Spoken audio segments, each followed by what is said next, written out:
Takeoff, they was down here with y'all. But they seen you walking by. He's laying on the ground. You got Mike bending down, and they seen you walking by. What took place there? This the crazy thing about the video, right?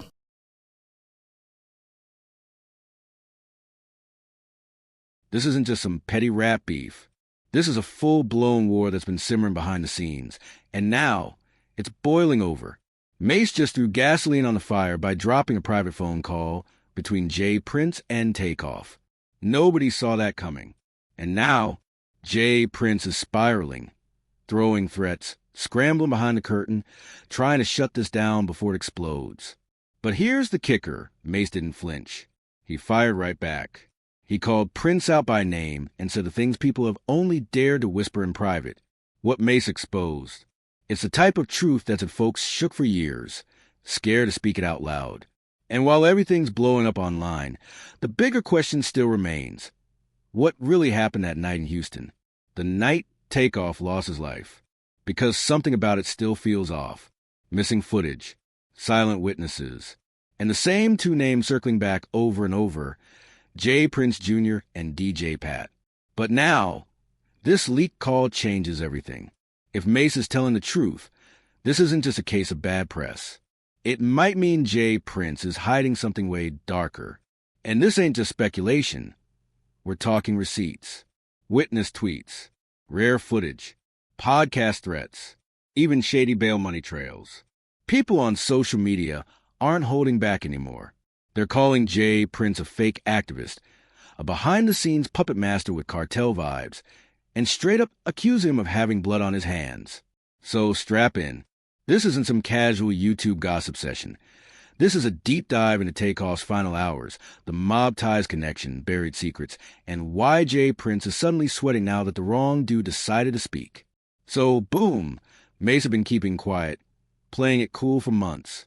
But the second J. Prince started sneak dissing on $1 million worth of game, it was game over. The silence broke.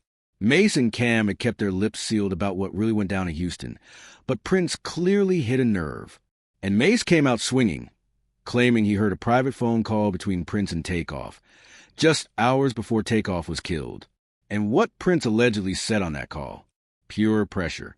According to Mase, Prince wasn't offering brotherly advice. He was pressing Takeoff hard over loyalty issues. No cool vibes. No OG talk. It was controlling.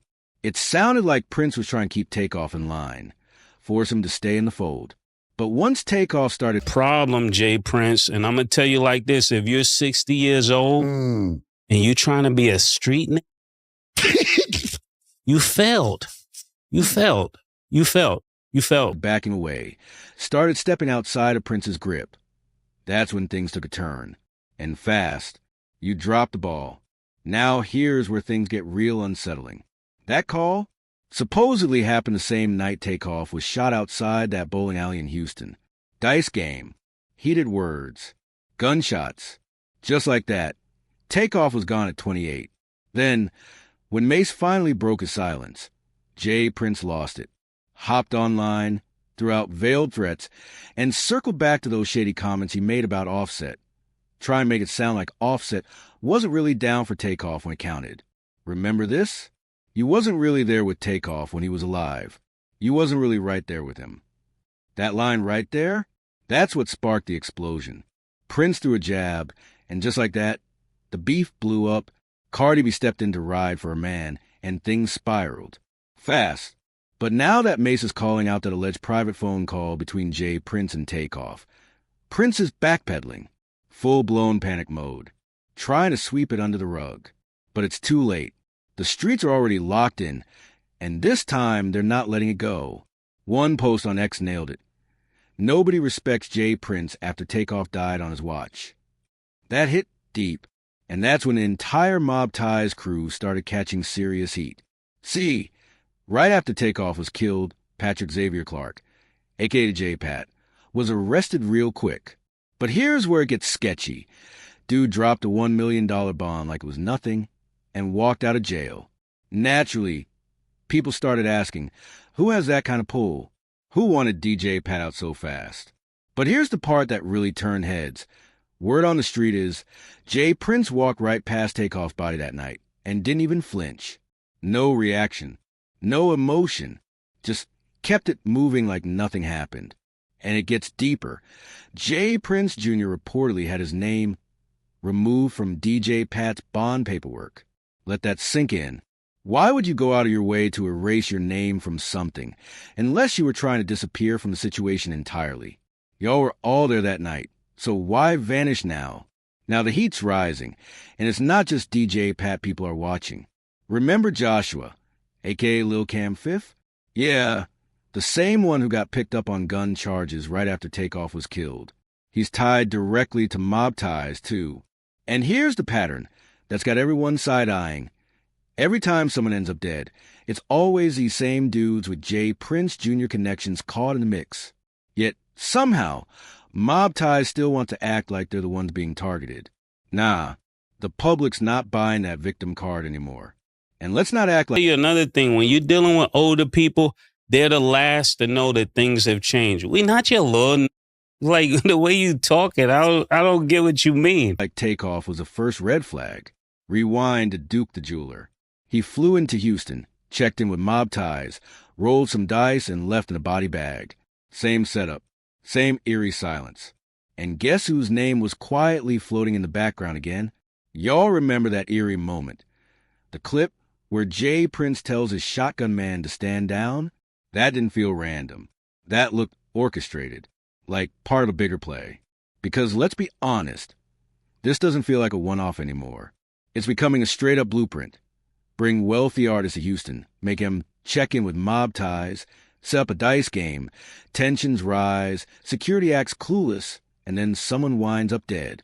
And once it all goes down, Jay Prince pops back up with one of those recycled fake deep Instagram posts, talking about black-on-black violence and how grief is the price of love.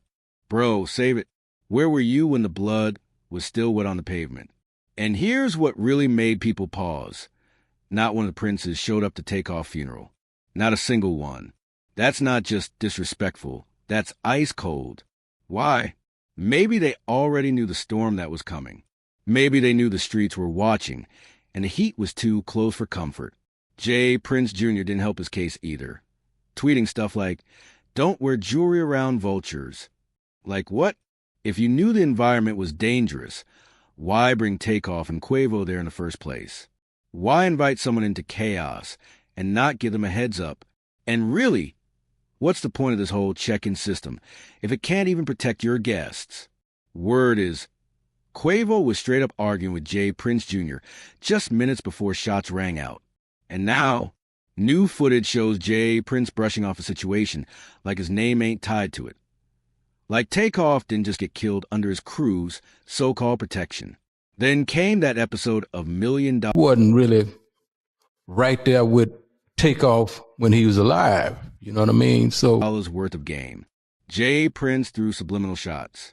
And that was it. Mase snapped. But he didn't just offend himself. He lit up Jay Prince's entire image, raw, unfiltered, and no censors. And when he said, "We not your little," and left it hanging, man, the message was crystal clear. Mase didn't tweet that. He spoke it. With fire in his voice, like he was speaking for everybody who's ever felt trapped under that fake loyalty system Prince been pushing for years. That wasn't just shade.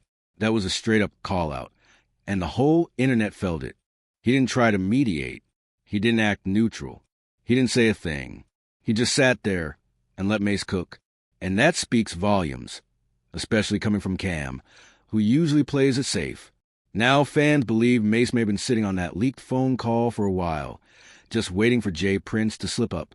And once he did, boom, Mase dropped the hammer. Meanwhile, Offset had been silent.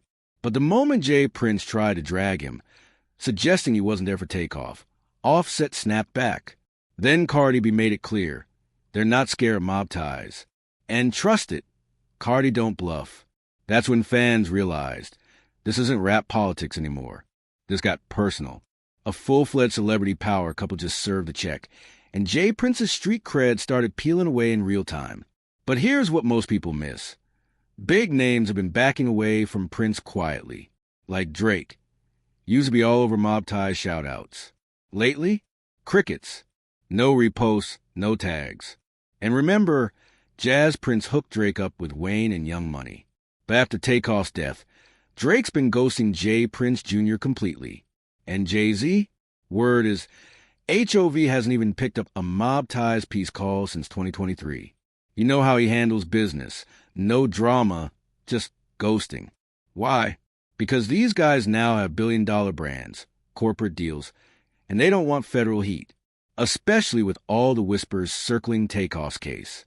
Now that Mase is dropping private conversations and hidden receipts, there's no place to hide. That stays silent. It'll blow over playbook. It's dead. Mob Ties used to run the checking game, roll into Houston, link with J. Prince Jr., get protected. Now, that system's collapsing right in front of us. Duke the jeweler checked in, dead. Takeoff checked in, gone, too. Now fans are saying, this is why nobody checks in anymore. When the protectors can't even protect, what's the point? Artists from Cali are calling it what it is, a trap, a power flex for local gatekeepers, not real protection. And when Mase finally said what everyone had been whispering, that Prince ain't no boss, just a wannabe legend playing mob moves, the internet never looked at him the same again. Now, let's go darker. The witnesses. The night Takeoff was killed, over 40 people were lined up outside that Houston bowling alley. We saw the footage. We heard the buzz. So why have so few stepped up? Rumors say some got threatened. Online talk claims Mob Ties paid off witnesses, scrubbed video feeds, and pinned the whole thing on DJ Pat. Here's the twist. Some are saying the real beef was between J. Prince Jr. and Quavo, not Takeoff.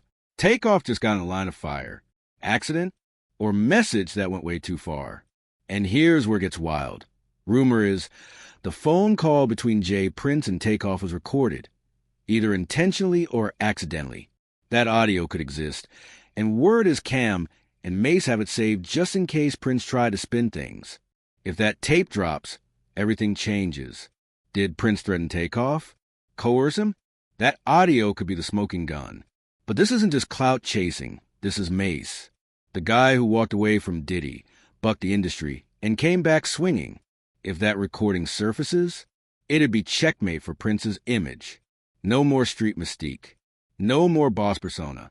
That's the real Mob Ties indictment. And the feds are watching. This is no longer just hip-hop drama. Every time J. Prince or Jr. shows up on camera, the rent is being scanned. Now that Mase's voice is in the room, trust, they're listening close. Rico doesn't care about legacy or platinum plaques. They care about patterns. Witness tampering, hush money, underground command structures. When Offset, Cameron, and Mase are putting you on blast, and fans are accusing you of blood on your hands. Labels can't shield you. Cities can't either. That old protection check-in? Useless now. Through all this noise, let's not forget who this was really about. Takeoff. Quiet, gifted, never chasing drama. He lived for music, family, and peace. That adds to why his death outside a dice table, among people who claim to love him, hits so hard. That's real pain. J. Prince posted his typical grief is the price of love caption. But the streets saw the blood on his hands. And nothing poetic can clean that. No tweets, no podcast masks. People want truth. What Mase did, that wasn't just a clapback. It was a Molotov. He tore the door off and showed the world that the fear machine around J. Prince is cracking. People aren't scared anymore. And if he keeps trying to spin the story instead of owning it, he could lose everything. With tape potentially waiting in the wings, the feds watching, A-list artists distancing, witnesses missing. This saga's far from over. It's just heating up. And just when you thought it couldn't get darker, word's leaking. Prince's empire was built on fear, not respect. And everyone knows fear ain't forever. Sponsors pulling out. Event dates vanishing. Money deals cooling off. Drin Sr. may be calling in favors. But does it even work anymore? Because when the internet's bearing receipts and people are ready to talk, especially from inside, there's no covering up. And if one more witness steps into the light, or that audio sees daylight, it won't just be a PR nightmare. It'll be a real-time collapse. If you're still locked in at the end, drop a lit emoji in the comments. Smash that like, hit subscribe, and turn on those notifications. Because trust me, this saga, it's just getting started.